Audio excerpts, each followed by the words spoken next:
is 757 Saturday Sports Talk. Here are Matt Hatfield and Coach Ed Young.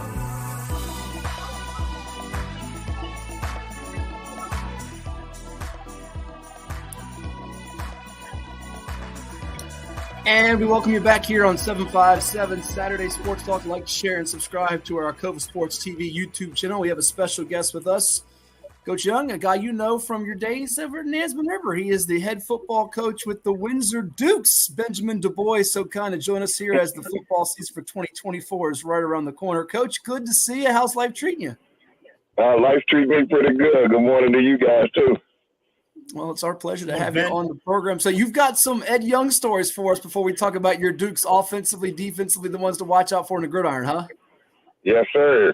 I've known Coach Young since I played basketball in high school. That that goes way back. I graduated high school. I think I met Coach Young in '83 or '84. Okay, what? I think it was somewhere. I was at John F. Kennedy. He was at Suffolk High. Okay. Yeah, so I've known him since then. Rivalry days. Okay. Yeah, we've always had rivalries. Yeah. Kennedy. My first couple of years, Kennedy owned us. That was a heck of a basketball team. But once we beat them in that marquee game at the old Birdsong Rec Center, that was history. We took off. I think we won 81 of our next 92 games. That Kennedy win was C1. But that's like when Suffolk ruled basketball. Man, I tell you what. Suffolk ruled basketball. It was us, Suffolk High, and Forest Glen. We ruled basketball back then. Yep. Forest Glen, Kennedy and Forest Glen had what I thought when I came there, college teams. They had 6'4" point guards. And then John Yates wasn't quite as big, but they had very talented athletes. And then here comes my little Suffolk High squad with a 6'2" center. And we caused some havoc, though, as it went up. But those games, because after Suffolk High, I went to Norview. So I got the chance to play coach in Norfolk. And I used to tell people, this Norfolk stuff is off the charts. It's unbelievable. But I'm missing something with Suffolk basketball. Really didn't take a backseat to anybody. And I never really heard as much about it before I got there and as terms of being in it. And then when I did the Norview stuff for 6 years, I said, I respect Norfolk basketball. It is unbelievable. Athletes, coaches, but it really doesn't have that much more, if at all, over Suffolk basketball. It's just a whole other world. Yeah, Coach Young and I were talking about Birdsong Recreation Center and how it used to be when we held the Christmas tournaments and things like that. It was just, you had to get, you had to get mine. Yeah. We had to get police escorts to get in there. Yeah, we had to get police escorts to get the bus in. Because it only held about 100 people, so you had to get there at 4:00. You had people sneaking in the windows, the roof, side. Yeah. People telling people at the door, "Hey, I'm Coach Young's cousin." They brought me out there a couple of times to confirm. I didn't know those people. Never said it was absolutely crazy. You had people standing along the sidelines. It was just a whole nother different type of basketball. Yeah, it was a different level. Now, Coach DuBois, I need a police escort to get me out of the wrestling arena when Coach Young drags me one of those big wrestling extravaganzas that he did. We had on the episode last week. So, anyhow, let's get to more pressing matters, and that's your football team. And correct me if I'm wrong, this is year 2 for you at the helm. This will be our second year, yes, sir. Now, it caught my eye last year because, if I'm not mistaken, Windsor had fallen on some hard times. I think they had lost 27 straight, and you won back-to-back games in week 2 and week 3. If I remember right, King and Queen, who's been a pretty good team in Class 1 lately, and Middlesex consecutively. So tell me about how you're rebuilding this program and making some noise at a school that's been struggling a little bit, and now Windsor can surprise some people and continue to get better and better. Anytime you take over, and Coach Young can tell you this or whatever, I learned these lessons from him and McCoy Ricks and Spencer Mayfield and all those guys. You have to start building from the ground up. Always starting at the highest level. So what we had to do was just get rid of some bad habits. People start getting used to doing things a certain way, and they don't want to try anything different. So we had to get more people to buy into what we were trying to do. and those ones that didn't want to buy in ended up, leaving the program or whatever. But I knew we would be kind of young going into last year. We played mostly freshmen and sophomores. We had about 6 seniors. Everybody else was, we had 6 seniors, 2 juniors, and everybody else was freshmen and sophomores. But when we went into those games, we installed a system that fit the kids. We, wanted to make it simple so we could play fast and play hard. And we just built off of that. And Middlesex and King and Queen kind of took me by surprise because I knew we would pull out some games, but I didn't know it would be that early. I think we could have fared very well in the Arcadia game as well. We kind of fumbled that one away. But after that, after we cleaned up those fumbles from that, I knew we would be okay. But coming from a school with such small numbers, I knew that, injuries and things like that started to catch up with you. Plus, we don't have a bye week during the middle of the season. Our bye week is the last week of the season. So it kind of caught us off guard as time went on. For sure. I'll let Ed jump in here with you in a moment, Coach, and I want to get to your key guys offensively and defensively. I know you got 8 starters back on offense for you, and a young man is an inspiration to your whole program, and I'm sure the community out there as well will flash his picture on as we move along here. But was there a turning point that may have come even before that first win, which I believe was the King and Queen game before you beat Middlesex? Was there a moment where you felt like, all right, it's coming for us, it's just a matter of time, a bounce here, a bounce there, a play here, a play there, where you sensed it coming, or sort of like you touched on it, surprised you didn't expect it? What was kind of when did you get the vibe that things were getting turned around a little bit? Things, we did, when I got there, we did, the thing where we do a national signing day for the middle schoolers. And I kind of looked out in the crowd and I saw some kids that were up there for the middle school, but I also saw some kids out in the audience or whatever that were kind of watching the program. We went through the whole off-season. I got announced like in April last year. And so we were trying to hurry up and get everything in, systems and everything else. And then I kind of, we were going through the off-season and we had 6 or 7 kids in the weight room. And I kept telling, that we had a new athletic director come in, and he was like, "Oh, we're going to have enough kids for a program." All my coaches have been there for years before me. So they said, well, most of the kids started coming out in August. And then in August, all of a sudden, kids started showing up.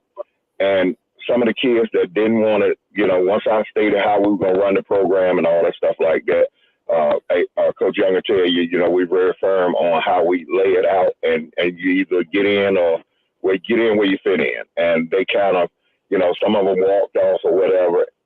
But by the time we got ready for the Arcadia game, after the Rappahannock game, I was kind of nervous. We didn't have another scrimmage, so I was like, I don't know how we're gonna be, and we were just running against air. But when we got into the Arcadia game, I was like, we're not that bad. Once we cleaned up a few things, we didn't have any competition between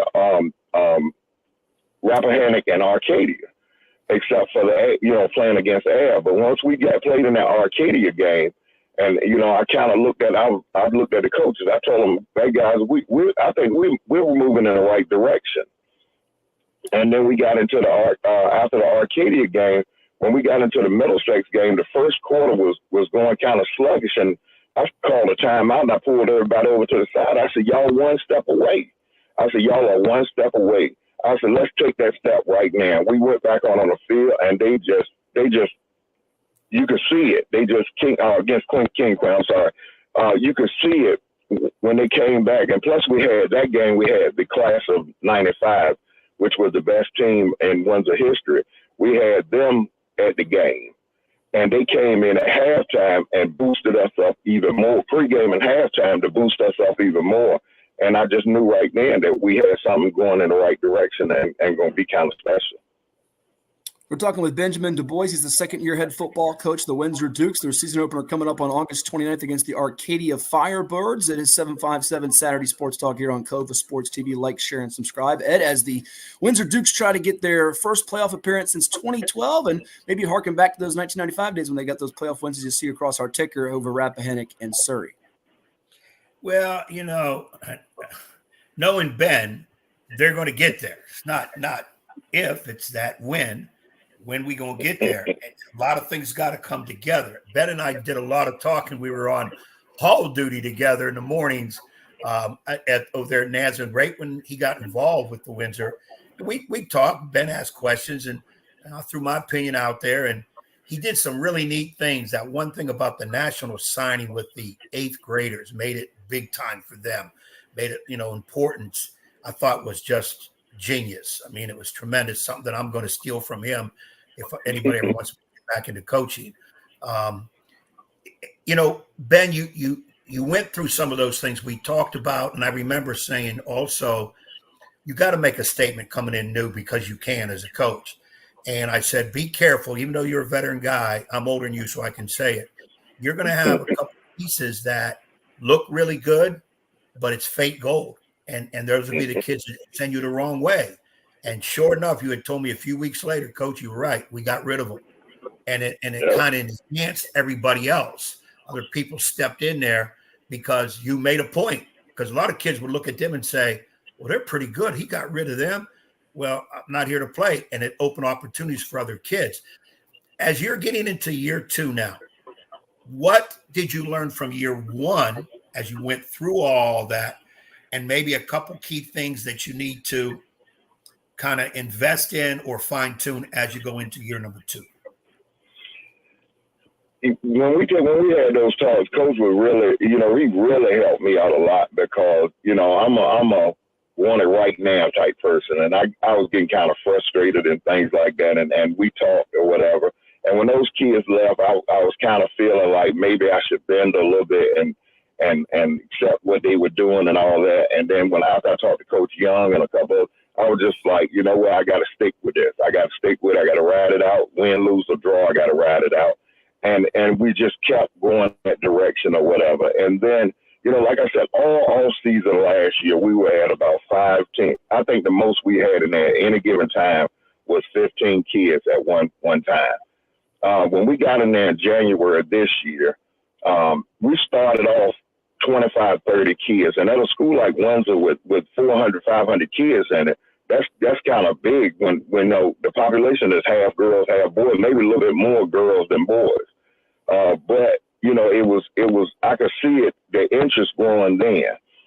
When we got to we had a kids camp during the summer. Last year when we did the kids camp, we had about 20 kids. This year when we got in there, we had about 34, 35. So, people in the community were coming and telling me things, that things were starting to build up. I had alumni people coming. My principal, she was a teacher back, at one point in time, and she was telling me. And, everything was kind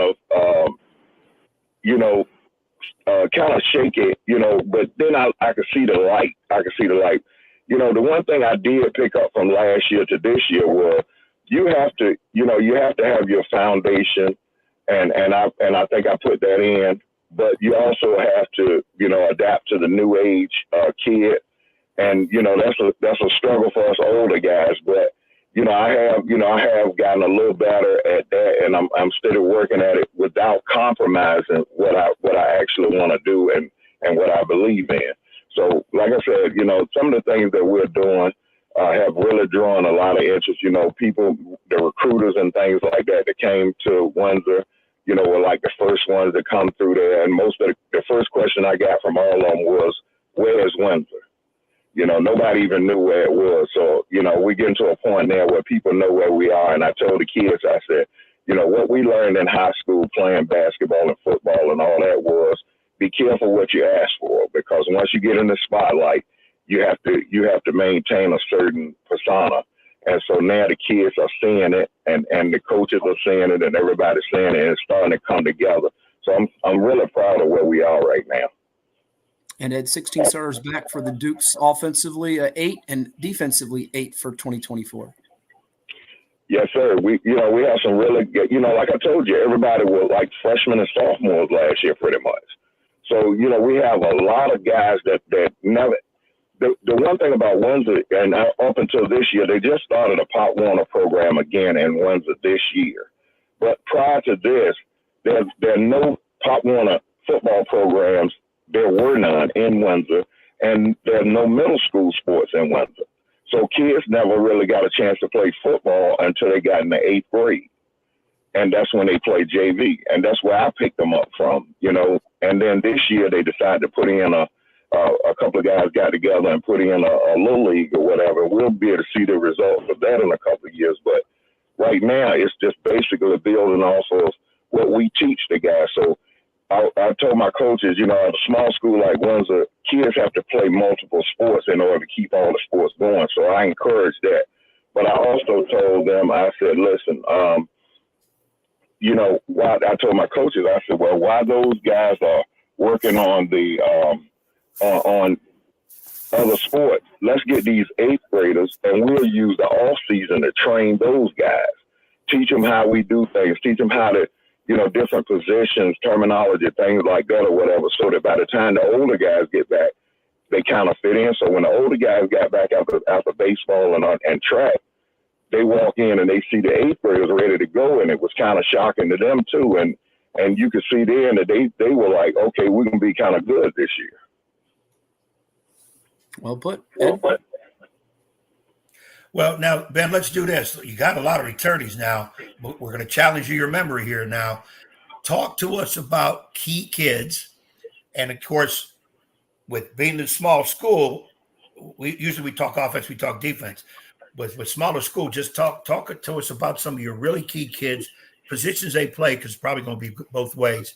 And, you know, what we as fans and whatever got to be look at, media people got to be ready for coming up. You know, every year when you take over a program, one kid seems to step up and they kind of take ownership of the team. And that was, you know, that was our thing when we grew up. And this year, you know, I have a talented running back. I have a returning quarterback. I have returners on the line. I have returners in the backfield. I have returners. And like you said, most kids go both ways. So when I say returners, you know, 8 on offense, 8 on defense, you know, some of them might be the same 8. But you know, just you look at all that stuff like that. But like I said, it's one kid that normally steps up that kind of the kids follow, and he tries to do it the way you tell him to do it, and everybody kind of gets the example from him. And he, you know, it might not be the kid that you expect it to be. For me, it's a little 5'9", 5'10" wide receiver. His name is Fleetwood Turner. This off season, he came in, sat down, and talked to me. And we talked about what the expectations were going into the season. And he ran track and did everything like that or whatever. And, you know, after track season, well, he came straight to football. And he sat down, and when we talked, he said, Coach, I want to make this my senior year special. I want to make it special. What do I need to make it special? If Coach Young can tell you, if you can hear that from a kid, that right there kind of tells you that that's the one that's going to lead your program.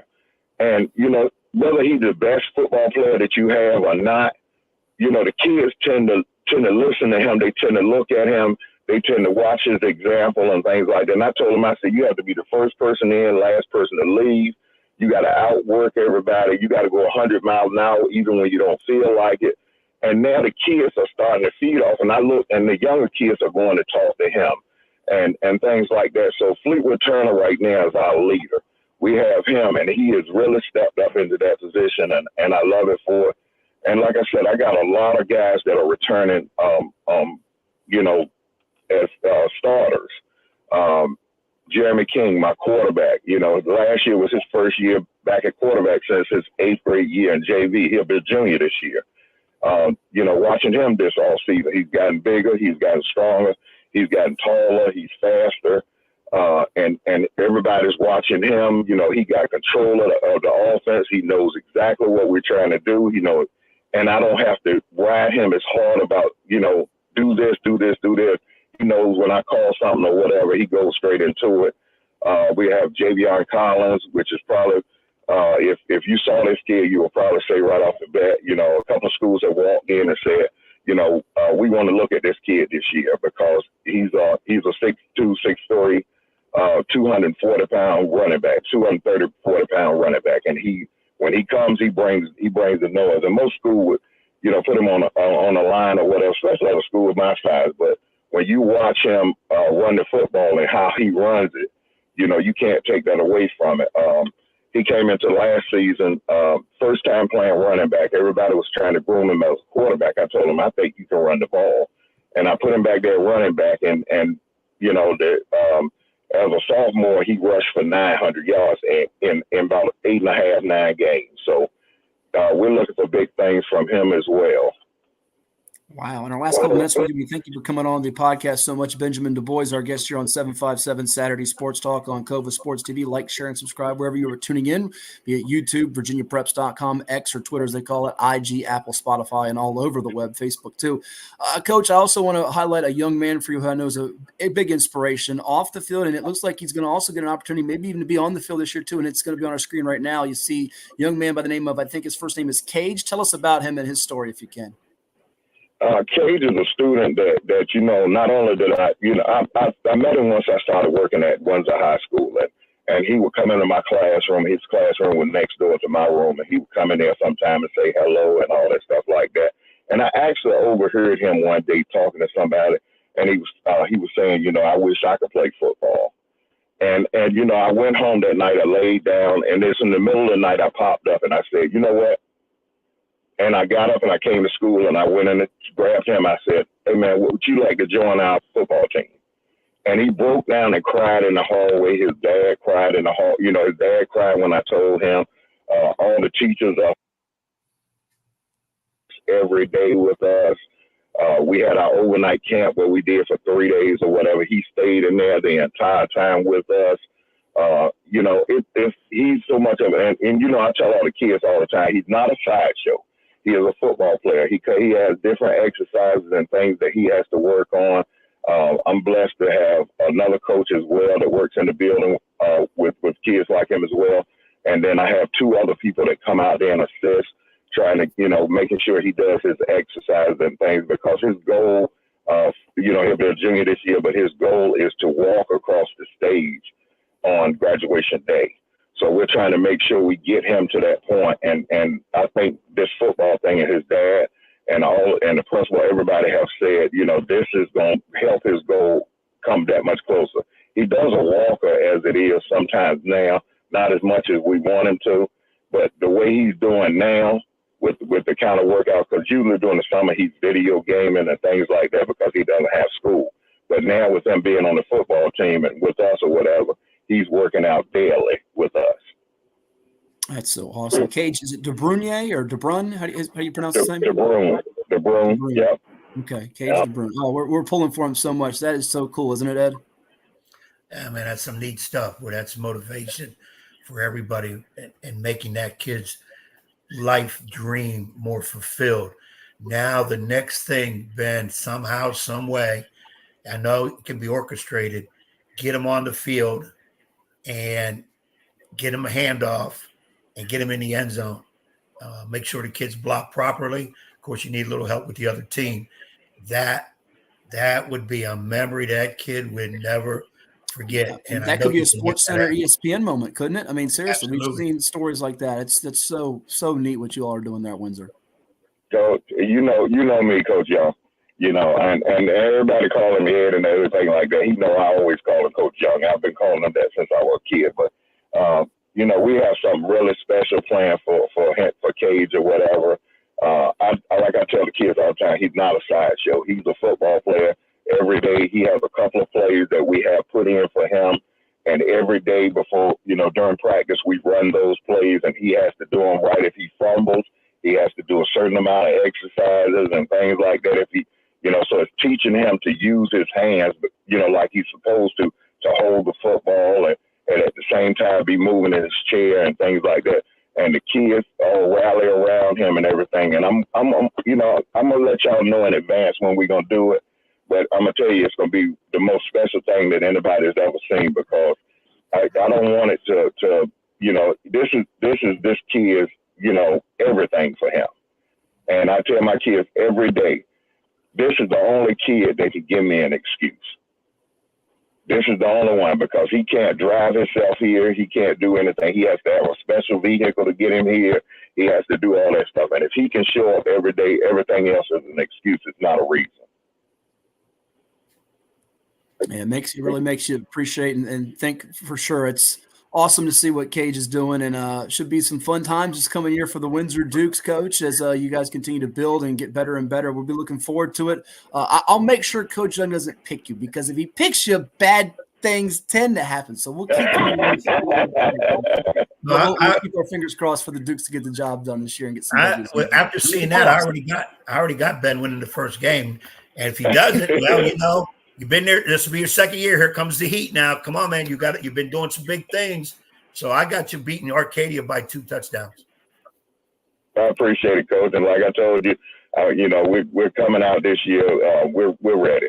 I don't overlook anybody. I don't underestimate anybody. But I know football. I've been coaching for a long time. I know football. We'll be okay. Yeah, keep an eye on these Windsor Dukes this coming year, as they're a team that's getting better and better. Coach, thank you so much. Enjoy the rest of the summer here, as it's pretty much almost over, and football will be here before we know it, and we'll definitely keep in touch and talk to you again down the road. All right, I appreciate it, guys. Good luck to you, Ben. All right, Coach. Hey, come to a game, Coach. We got to get out there. We do it, and we always get asked, man, I get asked to go all over the world, and we got to start doing it, but definitely want to see when you set it up with that youngster in the wheelchair for that situation. That might be a game we got to get out, get some film, and then we'll get it to the right people. That needs to be a national story. Okay, I'll make sure I let you know in advance. Thank you, Coach. Yeah. All right, appreciate you guys. That's all right, Benjamin DuBois, the head football coach in the second season of the Windsor Dukes. We'll take a timeout and come back with more at 7:57 Saturday Sports Talk on CoVA Sports TV. Like, share, and subscribe. But we'll be back after we hear a word from the sponsors that make it possible to bring this with you each and every Saturday. Stay tuned.